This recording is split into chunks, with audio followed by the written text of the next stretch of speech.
Very special podcast today. Schman is back. Hi, Schman. Hey, it's great to be back on the show. Long time. And hey, it's been way too long. And, we're going to be doing a couple of things today. IVF update. I've started my IVF shots. And how do you think they're going? Are we going to, I don't want to tell you how to host a show, but usually you get into the topics, like you say, this is what we're going to talk about. And then rather than talk about them each time, you give everyone a tease. That's because he's not helping with the shots. I'm doing it all myself. We'll get into that. IVF update. We're trying the infamous Costco. We are Costco members. There's apparently a 2-pound banana bread at Costco that people they go bananas for. I'll do the pun. It's 2.5 pounds, if I'm not mistaken. Oh.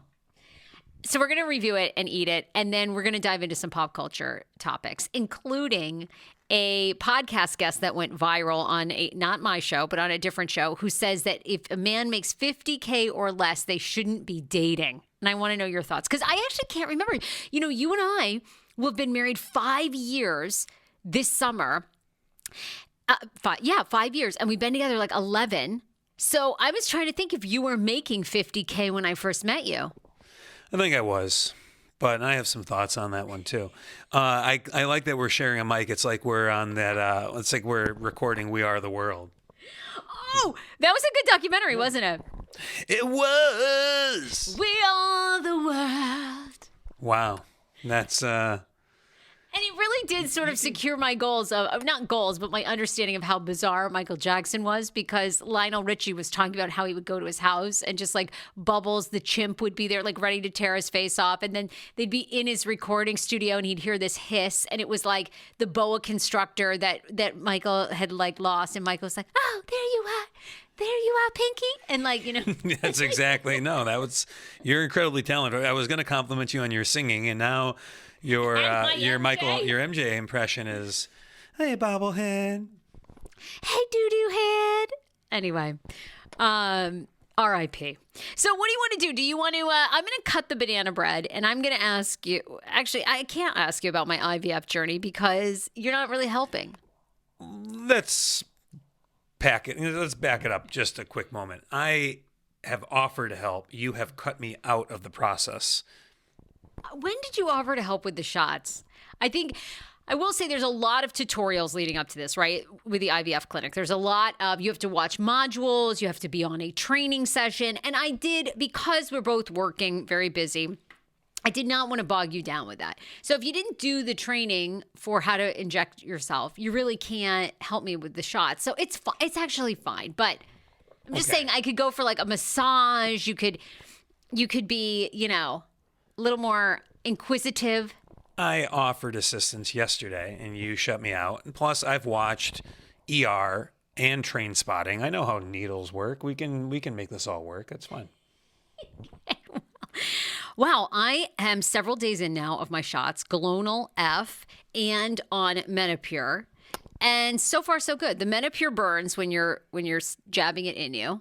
And I will say it was a bit confusing. Thank God we have our neighbor is like a emergency room nurse. So she was able to kind of help me figure out the dosages.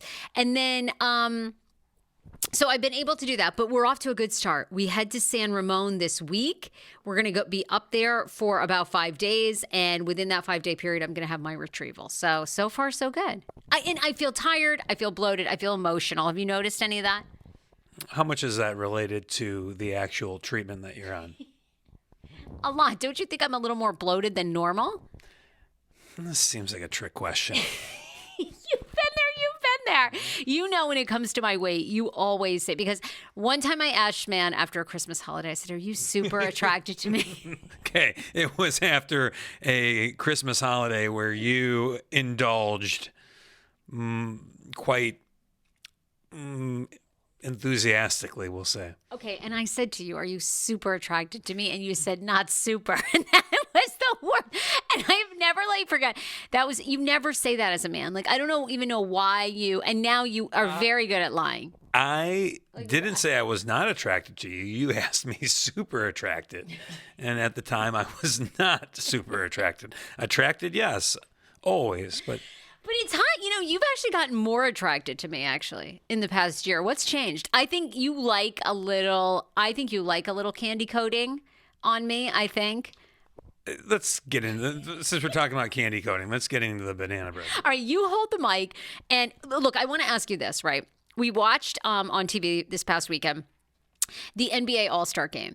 And there's been a lot in the news about women's sports. Caitlin Clark, who all I know is, I believe, a point guard, right, for Iowa State. Am I anywhere close? You hold the mic. I'll cut the bread. Yeah, you're close. Caitlin Clark plays for Iowa. Oh. She's a shooting guard. Okay. Maybe with her height, she could be a 3. But she set the scoring record, the NCAA scoring record for women's basketball players. And then you had Sabrina Ionescu and Steph Curry doing their 3-point challenge on the Saturday night of the NBA All-Star Game, which is what we watched. And you seemed thrilled to see Sabrina lose. I'm just going to say you were triggered. I thought this was the new battle of the sexes. Now, I know I don't really watch sports. I couldn't have pulled Sabrina out of a lineup. I like Steph Curry, just from what I've seen. He seems like a class act of a person, his wife. They don't seem thirsty for attention. I mean, I can't criticize people. I'm very thirsty. But it just drives me nuts, some of these athletes, the wives. They're so thirsty for any attention. But they always seem like chill. Okay, you want the mic? No, you accused me of being triggered. I'm not triggered. What in fullest, I have coached and coach female athletes. Okay. I respect all of women's sports, and I think women's sports is a great outlet for young female athletes. So when they have someone to look up to, it is not Steph Curry, it's Sabrina Ionescu. It is not Lionel Messi, it's, Alex Morgan. I think for a role model standpoint, having a female professional athlete to aspire to is a much better example than men. So I respect that. What I don't like is having women's sports shoehorned into men's sports to try to get me to watch the WNBA. I don't want to watch the WNBA. It's not that I'm not their audience, and it's not to say I don't support it. It's just not what I want to watch. So I feel like they are that is the NBA forcing content onto us, which frankly is what every company and media conglomerate does. But that's what bothers me. And there's another example. We were talking about it earlier. There was this fun soccer tournament that was played last summer in June in North Carolina. It was called the Sevens, and it was a 7-on-7 outdoor soccer tournament. And they had different teams, like Indiana University soccer program had an alumni team. There were some different men's semi-pro teams. And then there was a team of former women's international players, U.S. women's national team players, that they had a team. And guess how well they did in that tournament? I don't know. Not well. They got shelled, completely shelled in that tournament. It was one of these kind of funny things that they were like, oh, we're going to have this women's team that's going to participate in it. And to me, that's just a circus. And it's not to say I disrespect women athletes. Women have their own professional outlet. Men have theirs. And when I watch sports, I want to watch, if I want to watch women's soccer, which I do, it has its own value, and I just don't like it being shoehorned into my Saturday viewing. What did you think of Taylor Swift then in the NFL? Because I always say to people now, I say, watch the NFL, arguably one of the most successful brands in the world, arguably the most recognizable, and here they are using of course she's as big as Michael Jackson, so she's like the biggest star in the world, I think, as well. All they do is use her image to get women in now, to get more kids in, to get addicted to football. What did you think of her crossover? Taylor Swift or Taylor Psyop? You guys know what I'm talking about. No, that's a once in a life. Like being pushed, having her pushed on you? I don't particularly care for like it's I don't. She's not that heavily promoted. I mean, Are you kidding? Are you kidding? Oh my God! This whole season, anytime that they would open, they'd go, "Oh, the Kansas City Chiefs are playing the Raiders, and Taylor Swift is in attendance." That was the second thing out of all these commentators' mouths. You think Jim Vance knows who the hell she is, or Tony Romo even cares? I guarantee they were mandated. All right, Taylor's here. We got you guys, NFL mandate. We're gonna talk about her. Like that's what men do. They like. Okay, anyway, I was hoping Sabrina won. This is quite... I love men. But, I mean, when they run companies, they're, like, all about the bottom line. And that's what they wanted. They wanted to make money off her, and they did. And she was generous. I would have said, stop showing my image unless you're paying... Unless maybe she is getting paid. Okay, go on. Wow. Now who's talking conspiracy theories? All right. I watch enough football. You know what? If more people get involved in the game, and it's a nice distraction from all the other terrible things that the NFL has done or will do. For me, that wasn't bothered me because they're not forcing Taylor Swift's music on me. They're not forcing me to buy tickets to the Eras tour. I'm watching football, and you know what? If there was celebrities in the stadium, celebrities on the sideline, they do that all the time. But yeah, she is also happens to be arguably the biggest star in the world right now. Totally, completely. Okay, so you don't I wonder if other men feel this. I'm sure all the men. Do you think a lot of other men feel this way about these sports? They don't want to be shoved with Sabrina down their throats and all this. You think the guys are... I mean, because the thing I love about you is you really are a dude's dude. Like you, like men and bros, like love you. They're always like, damn, like schman. Is that what they're like? Always. Yeah. You attract men. They love you. And I'm not sure if that's good or bad, to be honest. What can I say? Just guys being dudes. Do you think most men are, and obviously, what do you think? The WNBA, they need the promotion, right? Is what you're telling me. These soccer things for women need the promotion. So they get with the guys and they do it. Well, yeah. Any audience, we have far more content than ever before. And you're trying to capture people's eyes and ears. And, if we have a daughter who plays sports, we will watch WNBA games. We will watch NWSL matches. But if we don't, if we're blessed with, just boys, sure, we might watch it. But to hell with the women's league. I don't want to see them. Yeah, we want to watch the best. We want to watch men bump heads against each other. Drink beer, eat hot dogs. I wonder how many men feel the same way after the All-Star game. I thought that was great. I wish she would have won, but because you were like, I hope Steph buries her. And then, I mean, he didn't exactly bury her, but I think, what did he get? 28 3-point shots, and she got 25? The final score was 29-26, albeit she was using a women's ball, which is smaller than a men's ball, so you could put an asterisk next to it. Okay. And now I will receive more 1-star reviews. Hold on. Listen. You want to, hey, if you want to... I don't care.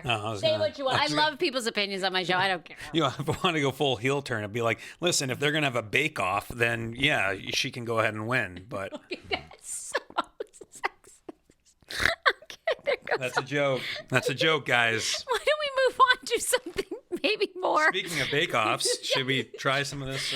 So we read this article about, we do enjoy foods on this show. We've tried various foods. It's not that great. Well, you were ranting. I was noshing on the 2.5-pound banana bread from Costco that's supposed to be all the rage. And nah.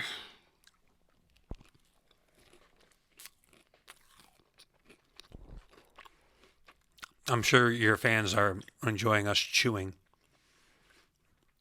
What is that? SMR 8 of the ASMR. Mm-hmm. Okay, what's the positive about it? I like the generosity of nuts on the top. I do. That's what she said. I like the generosity of nut coating on the top. All walnuts. Phrasing. It's not bad. It's not great.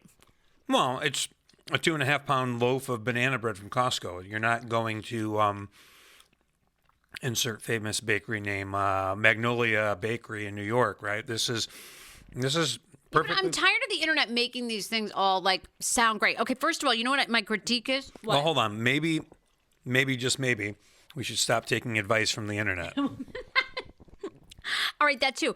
But you know what I don't like about it? Real banana bread. Like real, I mean, you almost have the strands and the chunks of the banana that almost kind of fall to the bottom of a good banana bread. One of my... You hold the mic. I'm getting another slice. One of my friends, his mom, you would make, there would be like a whole banana through the loaf. Oh! Yeah. Now that is banana bread. But see, there's no real...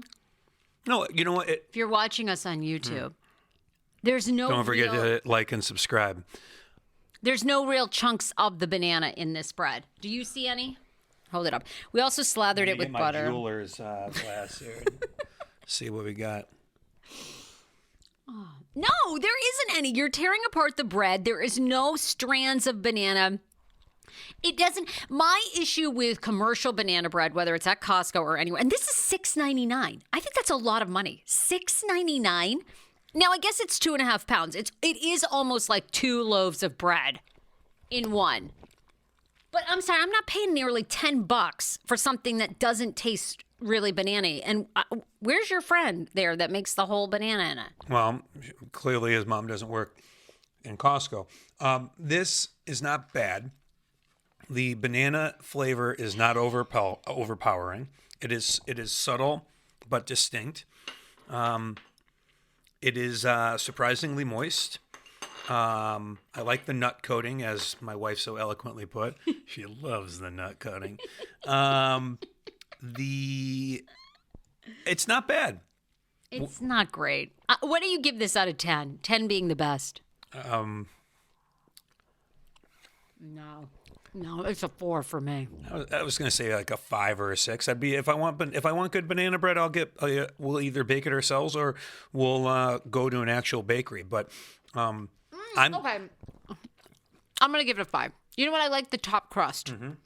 You know, the top crust has flavor. The rest of the bread, no. But they ought to cut off the top. Just sell the top crust.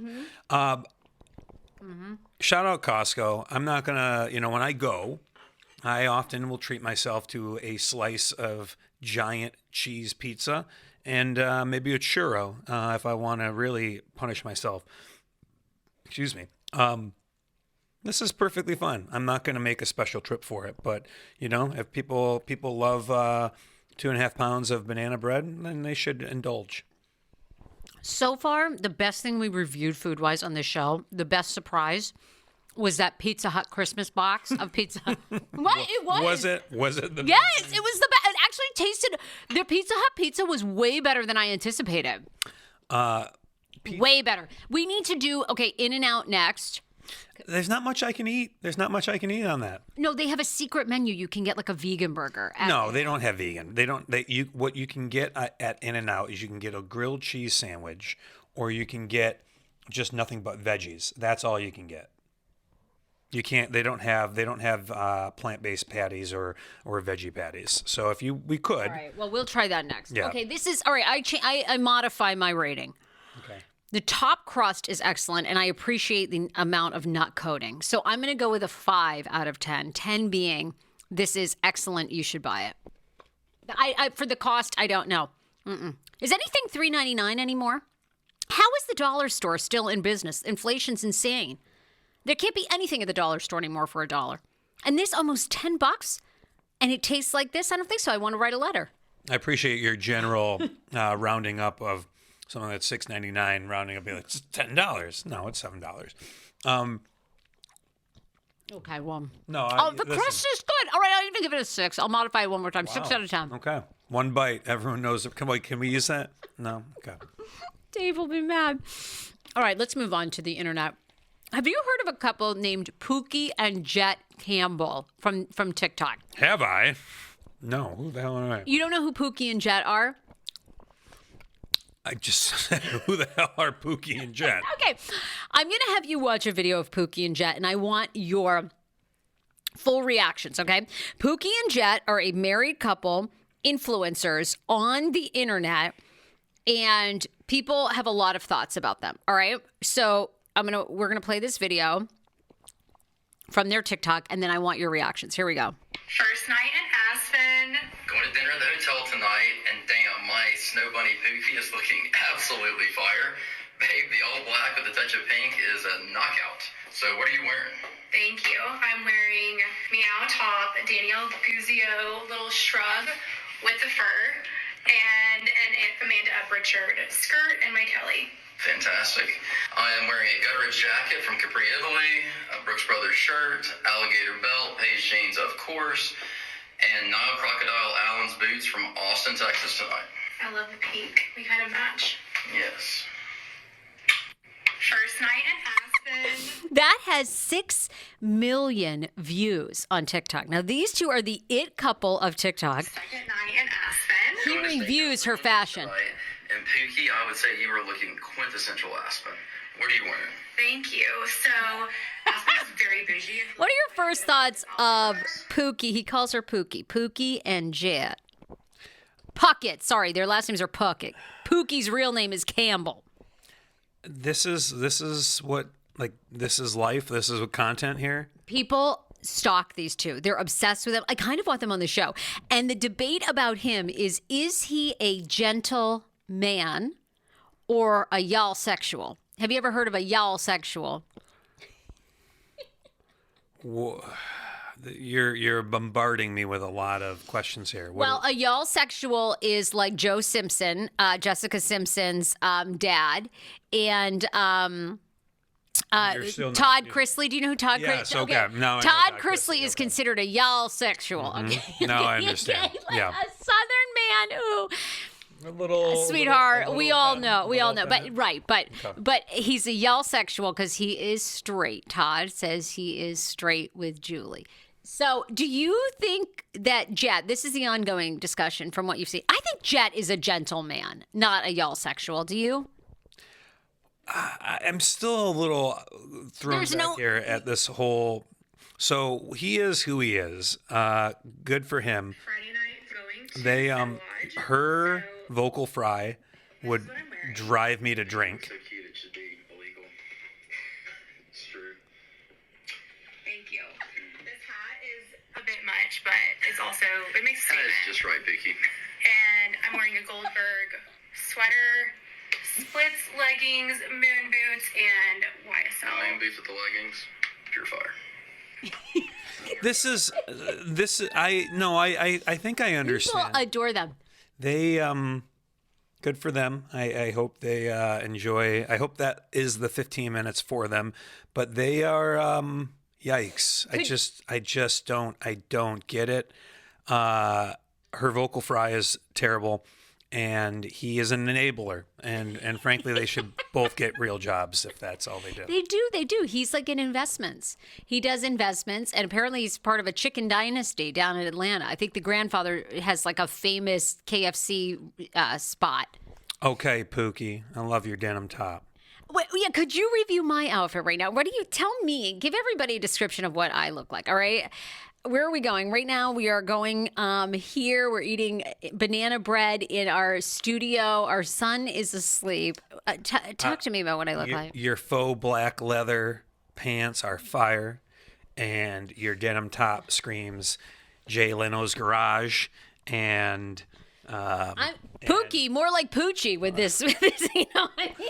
your words, your denim top makes you look like you're at Jay Leno's hand-me-down emporium, and you're about to go to Canada too. That is more insulting than the Poochie. Oh my God. All right. Well, anyway, they are the rage of the internet. And now you know. Now you're up to speed on Pookie and Jett. And is he a gentleman or a y'all sexual? I still am struggling with the difference between a gentleman and A gentleman is like kind, good to his woman, like a Southern raised, you know, you're Midwestern raised. What are Midwestern men with value called? You know, with, just normal guys, I guess. well, you're a gentleman. That would be you.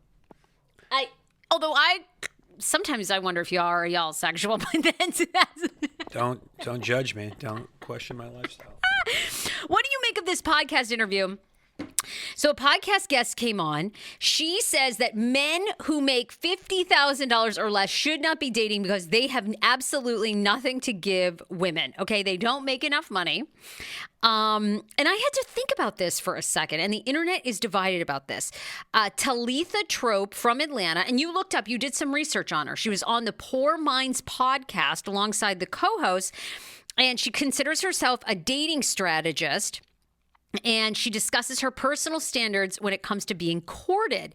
It sparked fierce debate in the comments section as many people said she was, quote, sad and problematic. In exchange, Talitha boldly argued, if you're making $50K, don't date. I'm just being for real. You're not ready to date because courtship costs. Everything costs. And I was thinking now, when we first started dating, were you making $50K? I was making more than 50,000. Okay. But I wasn't making, I was living, it was a wonderful living experience for that year. I was living with 3 other dudes in a townhome. It was awesome. It was like a halfway house for 30-year-old men. It's so weird that I did date you because I really went from dating that rich guy in Northwest DC with the pool where we'd all go over and use his full bar, and then he had a driver, to I went out to Fairfax to a house with with a dog that would shit on the carpet and form. and you slept in the basement with me. Mm-hmm. That was really. Now, what did I see in you? I did see potential. I really did. I did. There was something in you. I thought, yes, I can mold this man. And mold you did. Let's go back to this. Okay, what do you think? This one. She's a nut job. I look. I don't. Whenever I go on any of the popular podcasts that are out there, I'm a regular guest around town. I like to do my research, and this woman is or was essentially a sugar baby. Don't come for my sugar babes. I love my babes. She prefers, I believe, the title she prefers is she dates up. Yes, that's a very popular. Yes. Yeah. Well, that just means you're a bit of a prostitute. So she changed her life. She was dating. She had 2 kids. She was in failed relationships, and then she started putting herself on these dating websites for wealthier men and who provide lifestyles. And so I think she's hooked up with some guy. I don't know if she's married now, but of course she's going to say don't date anyone poor. And 50K, depending on where you live, is not necessarily poor, but that's such a terrible, it's a terrible bit of advice. And sure, perhaps it worked for her, but is she really in a good relationship right now? Or is she just with an older man who they have an agreement where she's going to put out and he's going to give her a lifestyle? That doesn't sound so bad. Well, it depends on what the older man looks like, I guess. I've been with a few. And I think this is terrible advice, too. Mostly because I don't care if you're a sugar baby. I always think whatever you do it to the highest level, But my issue is where somebody is at. It's all about, like, what I saw in you was incredible work ethic, the kindness. Okay, the kindness. And there was at first, now it's flipped. And I do think this is true. But at first, you were way more obsessed with me than I was obsessed with you. And I loved that. Like, the rich guy in Northwest DC was really not obsessed with me. And I loved how much you, I think it was like our 3rd date. It wasn't even a date, really. You waited at a bar. I was out with my girlfriend, Celine. We were having dinner. We were at the Four Seasons. I was like, oh, yeah, he's waiting at some bar near my house. And I think you waited there for how long? An hour? You were chatting up some other poor guy at the bar whose life was going nowhere, and you hung out. I don't know. I just loved the commitment to me. Now it's reversed. I mean, I can tell you guys, I do everything to keep this man happy. I do. It's all about you. It is. But I loved, there were just so many, and you were so salt of the earth, and I loved the work ethic. And I thought, okay, this man I am never going to be without because, you had a sense of, just commitment to work, to not like you wanted this fancy lifestyle. I introduced you to that, but you did have I just knew that I would never be without because you would make it happen. And I think that's what it's all about. I never even thought about how much money you were making because I was making a lot more money at the time. That I do remember. Whew.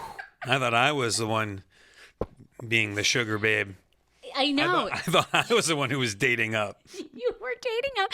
And, you kind of got very excited because you really lured me in and you said, I'm going to be the stay-at-home father that you've always dreamt of. And you're going to make all the money, which actually is probably still what's going to happen. But then it reversed roles. I left the radio station. And actually, I will tell you, there's so much more to it than the money. Because the reason I really fell in love with you is when my last radio job that ended, I took the severance money, I started my podcast, and it was really rough. Remember? I mean, it was like making no money. It was losing money.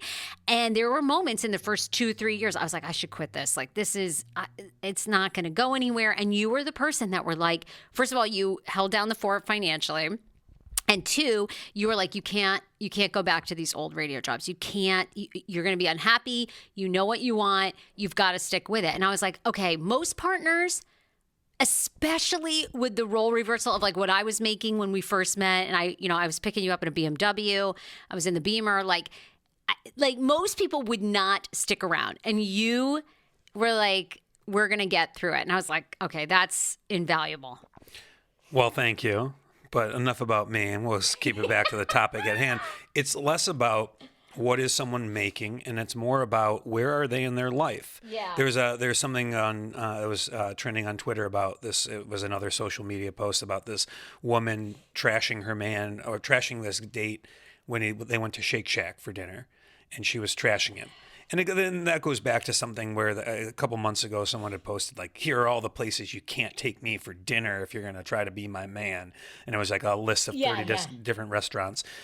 You know what? If you do need to court individuals, but if someone's going to be so shameless in regards to, like, I can't take you out for a burger and fries, then... pardon my language, fuck off. It's like, this is... Yeah, but you didn't take me to Shake Shack. I think you have to look, I agree. I think some women's expectations, and men, I'm sure too, but I think a lot of women do have these expectations. Like, you're going to roll out, like, you're going to go to, take me to Maestro's, like, date number 1. I mean, some men are, but most of the time they're divorced. They already have kids. I mean, and if you want that, there's a lot of great men out there that are in that situation. But I think it's hard to expect a guy in his 20s, even early 30s, to do that, don't you think? Like, but I do think you got to go a little bit more effort than Shake Shack. To me, Shake Shack is fine on the second date, but like you got to like make a little bit. You took me to Ripple, which is now closed in Northwest DC, but that was a medium end place. No, I get it. I understand this woman's perspective. I think it is skewed. Yeah, I don't like it. And if that is your deal breaker, then you're failing to acknowledge where that person is in life, what their character is, what your future might be able to build together. So, believe it or not, there's another internet personality who perhaps shouldn't be dispensing advice, or better yet, we shouldn't be listening to what she has to say. There you go. Okay, we're going to wrap up with television that we're watching because you have great taste in TV, and we love to watch television together. I have to thank Dr. Will Neem, though, at Horizon Fibroids. I love Dr. Will. He's the best. He's the best. I'm telling you, if you've got fibroids, go and see him. If you're in the D.C. region, they accept almost all insurance. You can make an appointment at horizonfibroids.com. Many women that contact me, a lot of you guys have seen him. Do your own research. Women love him. 5-star reviews. And the other thing is a lot of women listening to this know a girlfriend or they themselves have had fibroids so badly. They're on iron supplements to combat anemia, or they're getting blood transfusions every month. Do not do that. Dr. Will Neem is a top fibroid doctor. You can be getting a uterine fibroid embolization procedure, which is a very low downtime procedure that can shrink, get rid of, or completely eliminate your fibroids forever. It's obviously... he needs to see you and understand your situation. But make your appointment today at horizonfibroids.com. They accept almost all insurance. What are we watching on TV, Pookie? Pookie, it is always fun to watch television with you. You have great taste in TV. And you're kind enough to watch some Sister Wives with me, some Beverly Hills, RHOBH. But we've moved on. We've got some good shows. Sister Wives, I've enjoyed. You like it.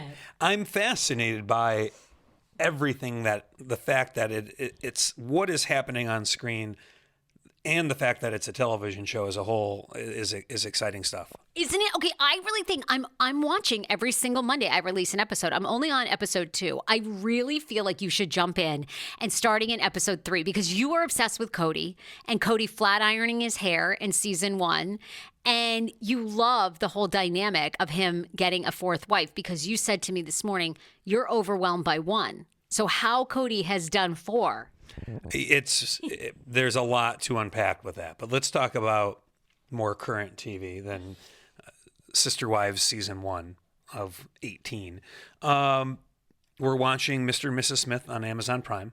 We like that. We have 1 episode left. I like Donald Glover. I've liked him on Community. I liked him on Atlanta. I'm not like a fan of his music, but I think he's a talented actor and creative person. Help me understand. You're very intellectual. When I first tuned into this, I don't know who the woman actress is. I'm sure she's lovely, but I was so like, ugh, like they're both not that attractive. You know, I'm used to Mr. and Mrs. Smith, the movie, Angelina Jolie, Brad Pitt. I mean, she seduced him so much. He left his wife. Like that was like. I mean, they were so gorgeous on camera. So were they purposely trying to cast people that were not hot? Like, I don't get it. I will say this before I get more 1-star reviews. They grew on me. So I actually have to say the casting did a fantastic job because the more I watched, I saw their chemistry grow. And I'm like, okay, I could see these two being together. They actually got better looking to me as it went on. But is that on purpose? Because I was very confused by the casting. I bear in mind we still have an episode to go, and I don't want to also spoil anything for your audience who might not have seen or haven't started yet. It's good. But this is not a remake of the film. I think the film has its own aesthetic and its own world. There are similarities into the world that this story is part of. And so I would just say, you know, if you're going to start watching the show, do not walk in with thoughts that this is a remake or a continuation of that movie, because it's just, there are some consistencies, but it is its own standalone story. It's actually quite good. I have to say, like I said, at first I was just like, I don't, like, where's the sex appeal here? But then they really got sexier. They grew on me. I liked their chemistry, and the whole plot is good. Mm-hmm. Yeah. We're also watching Dynasty, the Dynasty on Apple with Tom. What's it called? Just to confirm, it's about the New England Patriots, not the '80s soap opera Dynasty. Oh my God, I would love that too. I would love Dynasty. I mean, I was more of a Dallas girl though. And I watched, I mean, obviously I was like 2 years old in 1985, but I, love Dallas. I went back and watched it when I was in Ireland because Irish people always loved Dallas. They would ask me about Patrick Ewing and everything. I'm like, who? Patrick Duffy. Okay, well, whatever. Patrick wasn't he? Wasn't it the Ewings? It was the Ewings in the show. Well, Patrick Ewing was a former NBA basketball player. For the oh well, Duffy Ewing, whatever. And so anyhow, I love Dallas, but this is the Dynasty Apple about the Patriots. The cheating New England Patriots who won 6 Super Bowls. Yes, that's what we're watching. I love it. It's so good. Tom Brady is just amazing. I'm such a huge Tom Brady fan. He's I love him. He certainly has taken care of himself, and I'm sure he clearly. I mean, he looks good. He looks younger than he did when he first got in the league, in 2004. Honey, it's all that avocado pudding. That man looks. Is that what he's injecting into himself? Yes. Okay. He looks great. But wait, what do you think so far of it? There's 2 episodes that are out. Obviously, I'm a Mainer, and New Englander, from the beginning. So everybody I know, huge Pats fan. People were Drew Bledsoe fans back in the day. And then when Tom Brady came and Bill Belichick, it was like, this was the most amazing thing ever. You're in Boston. You love Boston. And, we were huge Pats fans. We're in a golden age of documentaries. Oh, so and I think, and part of this was captured in COVID with The Last Dance, with the Michael Jordan Bulls documentary. It was so good. And by the way, what was the one with Lenny Dykstra, my friend Lenny Dykstra, who sadly has suffered a stroke, so I hope he's okay. I've got to get in touch. But what was that one with the Mets? It was so good. Jimmy Kimmel did it. And I didn't even know anything about the Mets, and I loved that documentary. So we're in a golden age of documentaries and sports documentaries. And what I find, what seems interesting about so far, and granted it's only the first 2 episodes have dropped, is that this is a 10-part documentary about 20 years of the franchise, and everyone who had a role in it appears so far to be quite candid with it. And this is an organization that during its heyday was wrapped in secrecy. You know, Bill Belichick was not someone who would answer questions to the media. Smart. Right. And his kind of man behind the curtain is a guy named Ernie Adams, who you would never really see or hear, and he's in it too. Is he that unsuspecting guy, the older guy that's been his best friend since like childhood and drives around in a Subaru? Yes, and he is often credited as part of like the brains of the operation, of being able to identify things on the field, both for the Pats and their opponents, of what to utilize or exploit. So the fact that he is in it and quite talkative or vocal about it is something that's exciting to see where it's going to go. Wow, I need a fixer. Maybe that'll be you. Well, like Michael Clayton. Yes, I need you to start studying these other podcasters. Find the the weakness. Find the where we can exploit this podcast game. That's not a bad gig. I'll think about it. Okay, well, let's see who we've got to be. Joe Rogan. Let's see, call her daddy. So you got some recon to do here. We've got some. Why do those thumbs up and thumbs down? I don't know. I've got to fix it. I think it's my Logitech camera that I have. I think it's on my Logitech. I can't figure out if it's on my Logitech or my Zoom, but isn't it really fucking annoying? It's really annoying. Well, I'm wondering, like, are we live? Is there people thumbing? Whoa! I know. It's probably AI.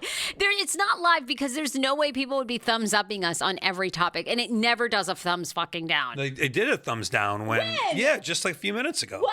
That's why I was confused. I'm like, what's going on here? I can't figure out where it's coming from. I think it's coming from the Logitech. I hope we're live. Hold on, let's try this. Hey, Logitech, you're terrible. No, nothing came out. Okay, well. Are you guys live on AI? Where are you? All right, well, you piece of shit. Give me a thumbs down right now, you motherfucker. Wow. Listeners at home really don't quite understand.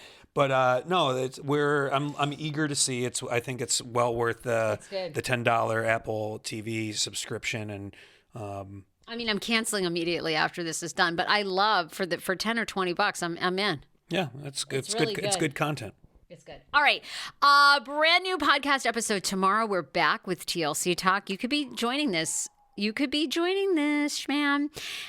Every single Wednesday, I give you the latest gossip and hot tea in the 90-day sphere. And there's a lot of controversy because there's some new seasons of 90 Day Fiancé coming down, and people are not happy about the casting. There's more. Christine Brown opened an Airbnb with her new husband, David Woolley, and apparently it's not going as planned. I'll tell you why. That's all tomorrow.